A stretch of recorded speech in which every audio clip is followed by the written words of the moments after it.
Do you love Oreos? Do you love cheesecake? Well, this is my Oreo cheesecake cake, and this might be the cake for you.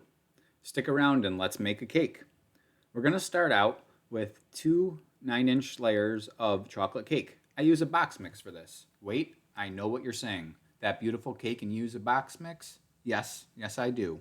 But I substitute 1 cup of water with 1 cup of whole milk, 1/2 cup of oil with 1/2 cup of butter. I add 1/2 cup of sour cream, 3 tablespoons of cocoa powder, 2 teaspoons of espresso powder, and 1/4 cup of semi-sweet chocolate chips. Don't worry, I'll put all of that in the description. To make our filling, we are going to combine 16 ounces of cream cheese, 2 ounces of butter, 2 teaspoons of vanilla, and 1/2 cup of sour cream, just to add a little bit of tang.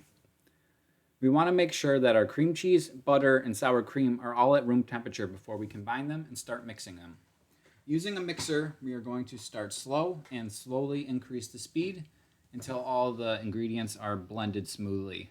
Make sure to take a break from mixing and scrape down your beaters in the bowl to get all of the ingredients at the bottom of the bowl incorporated into the mixture. After this is mixed thoroughly, we are going to add 1/2 cup of powdered sugar. You want to make sure to start the mixer on slow speed or just turn it off completely when you're adding your powdered sugar. That way you don't end up with a cloud of sugar all over you. After that is mixed together, we are going to add 1/2 cup of semi-sweet chocolate chips. I like to use the smaller chocolate chips. I feel that they have a better texture when they are in the filling and they're much easier to mix. Using a spatula, I fold in the chocolate chips, making sure that they are evenly dispersed in the mixture. After this is all combined, we are going to add approximately 30 Oreos. Make sure to set aside 12 Oreos for later. I break up the Oreos into quarters and I don't do anything more than that. They will break up a little more when you're mixing them in, but I like to break them up just into quarters so there are nice big chunks in the filling and it gives it a really nice texture when you're biting into a piece of it. It is a little bit of a time-consuming process, but you want to take your time, mix it all together, fold it in, and just try not to eat it all before you put it on the cake. It is tough, but by all means, take a little bite. It's delicious. That looks good. Now let's take our first layer of cake and place it on our cake board and onto our cake turntable. If you don't have a cake turntable, I suggest you get one. It makes decorating cakes much easier. I will put a link to that in the description. We are going to slowly scoop out all of the filling and place it on the first layer. Using a knife, we are going to spread it around until we get the center layer that somewhat resembles the cream inside of an Oreo. Place the top layer on, lining it up with the bottom, and then place the cake in the refrigerator for about 20 minutes. You want to refrigerate the cake in between each step. Next, we are going to move on to our frosting, which we will combine 8 ounces of butter, 1 teaspoon of vanilla, 8 ounces of cream cheese, 1/4 cup of sour cream, and we will combine that until it's nice and blended in the mixer. And again, you may have to stop and take a break, scrape down the bottom of the bowl and the beaters to make sure that all the ingredients are incorporated. Using a small spatula, we are going to spread the frosting around the outside of the cake so it resembles an Oreo. Next, we are going to make our chocolate ganache by bringing 8 ounces of heavy cream to a boil and pouring it over 8 ounces of semi-sweet chocolate chips. You want to use a 1-to-1 ratio, that way you get the right viscosity of the ganache. In this case, I did not use a 1-to-1 ratio and it turned out just a little too thick, and you can see why that can be a problem in the next clip. After you let it sit for 3 to 4 minutes, the heat from the cream will heat up the chocolate and you can stir it until it is a nice smooth mixture. Using a measuring cup or any container with a spout, you can pour that over the cake now.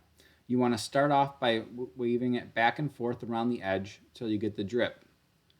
In this case, the ganache was a little thicker than I was hoping, so I didn't get the proper drippage, if that's a word.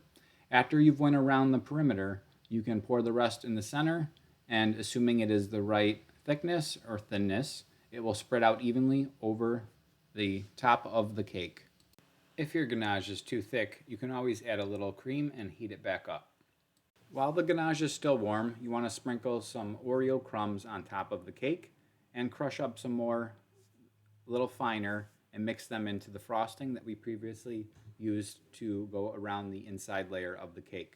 Using a spatula, you want to fold in those cookie crumbs, making sure the cookie crumbs are small enough to fit through a piping tip. After that's mixed thoroughly, we are going to put that into a piping bag using any type of piping tip you want, and we are going to put that on top of the Oreos. Using 8 Oreos that were set aside from earlier, we want to put a swirl of the Oreo cream cheese frosting on each one, and then place those on top of the cake.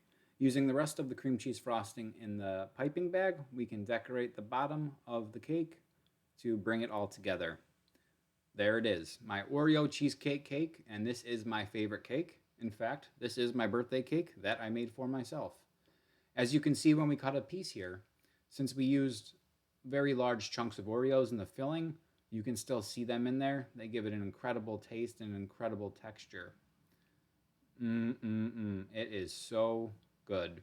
I have made several other variations of this cake using a buttercream frosting that you can see in the photos here, but let me warn you, when you use buttercream all over it, it is very rich, but oh so good. If you enjoyed this video, make sure to hit that like button, and don't forget to subscribe to the channel for more awesome cake videos. And let me know in the comments if you made this cake. What did you think of it? Did you make any tweaks to make it your own? And for those of you who don't like chocolate, cheesecake, and Oreos, whoever you are, check out this carrot cake video for my ultimate carrot cake, which is the best carrot cake you've ever had in your life. How do I know? Because everyone that tries it tells me. Thanks again for watching, and I will see you in the next one. Go bake something. Seriously.